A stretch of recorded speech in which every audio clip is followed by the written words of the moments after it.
Namaste everyone, welcome to Divine Destination Astrology, and today we are going to talk about the topic that why astrologers do not give out remedies in open to everyone.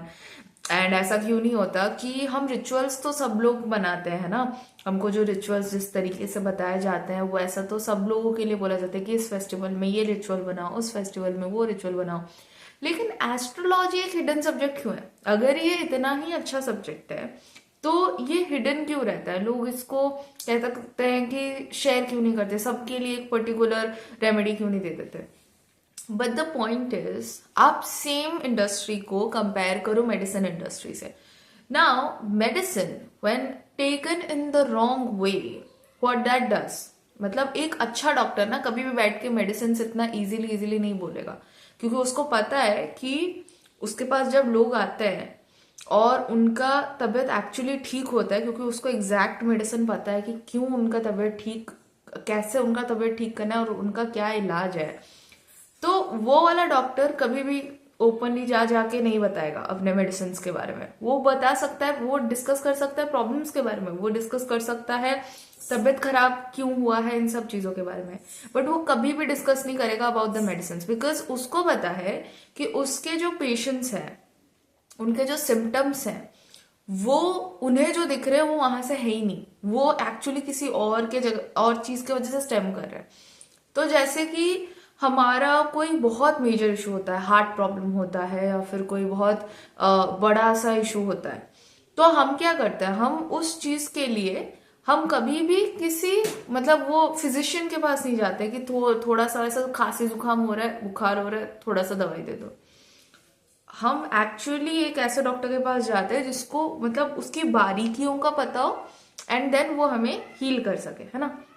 अब same is with astrologers. In terms of astrology भी यही होता है कि लोग आपके पास constantly इसीलिए आना चाहते हैं कि आप फटाफट बता दो, फटाफट 2 मिनट में कोई रेमेडी बता दो, ये कर दो वो कर दो, and like just save me from it. और जब मैं आपको बहुत सिंपल सा रेमेडी देती हूँ कि अच्छा ठीक है, यही पर्टिकुलर मंत्र का जाप करना है, तो या फिर यही पर्टिकुलर चीज को अपने घर पे लेके आना है, इससे तुम और उसको या इस जगह पे रखना है अपने वास्तु में या वट, या फिर इस दिन ये वाला काम करना है, इस दिन ये पहन के जाना है, जो भी है। तो आपको एक पर्टिकुलर टाइप का रेमेडी क्यों दिया जाता है और वही सेम चीज सबके लाइफ में क्यों नहीं काम करती?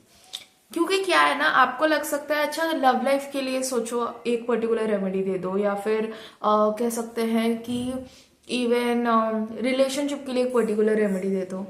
द पॉइंट इज कि आपका चार्ट इतना कॉम्प्लेक्स चीज है कि उसके लिए एक पर्टिकुलर जो रेमेडी निकल के आएगी ना, वो बहुत ही ज्यादा कॉम्प्लेक्सली बनी होगी। ठीक है, अब देखो, आप सिंपली देखना, बहुत सिंपल तरीके से मैं आपको बताती हूँ कि एक जो डॉक्टर है जिसको थोड़ा थोड़ा ज्ञान सब चीज का है, तो वो आपको कोई भी रेमेडीज ऐसे ही देता हुआ चलेगा ओवरऑल।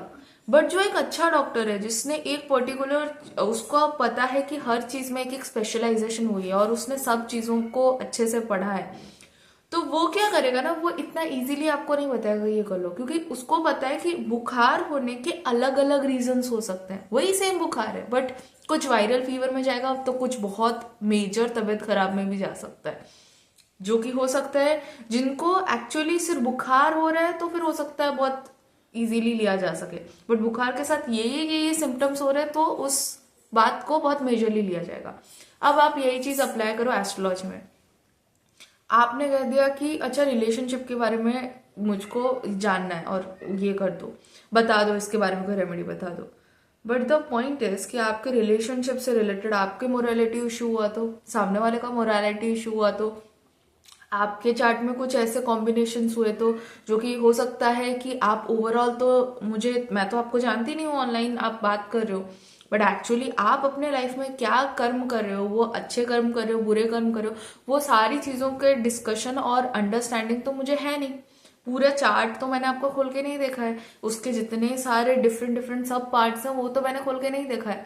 तो मैं आपको एक चीज अगर रेकमेंड कर दूंगी ऑनलाइन, तो it won't work for you because it is not precise. It's like कि बुखार है, अब सोचो आपने बहुत दिन तक आपको बुखार ठीक नहीं हो रहा है, बाद में आपको पता चलता है कि आपको तो कोई बहुत बड़ी बीमारी थी, बट वो सिर्फ सामने से तो दिख रहा था कि बुखार है। हम बोलते हैं ना कि अरे आपका तो पता नहीं चला, सिर्फ बुखार ही लग रहा था, लेकिन बाद में जाके पता चला कि ये तो इतना बड़ा चीज है जो कि स्टेम हो गया है ना।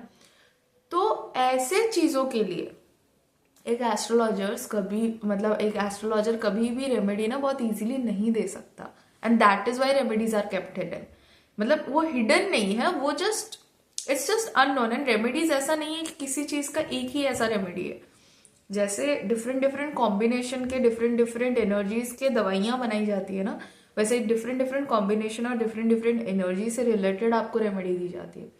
और जैसे दो प्लैनेट साथ में बैठे हैं तो उसका कॉम्बिनेशन का एक अलग ही अफेक्ट होता है। वो जैसे दो तरीके की तबीयत खराब है तो उन दोनों का कॉम्बिनेशन मिलाने से उसकी जैसे अलग दवाई होती है, वैसे दो प्लैनेट के कॉम्बिनेशन के वजह से उसका एक अलग ही तीसरा ही रेमेडी निकल के आता है।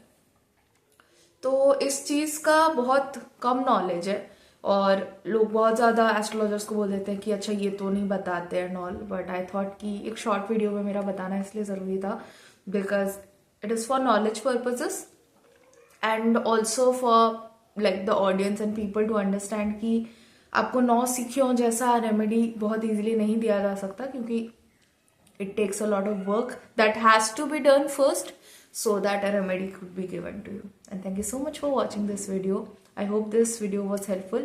You can check out my products in the links that are given below. And as a true astrologer, ये information आपको देना I felt कि was the right thing to do. So that's why I made this video. Thank you so much for watching.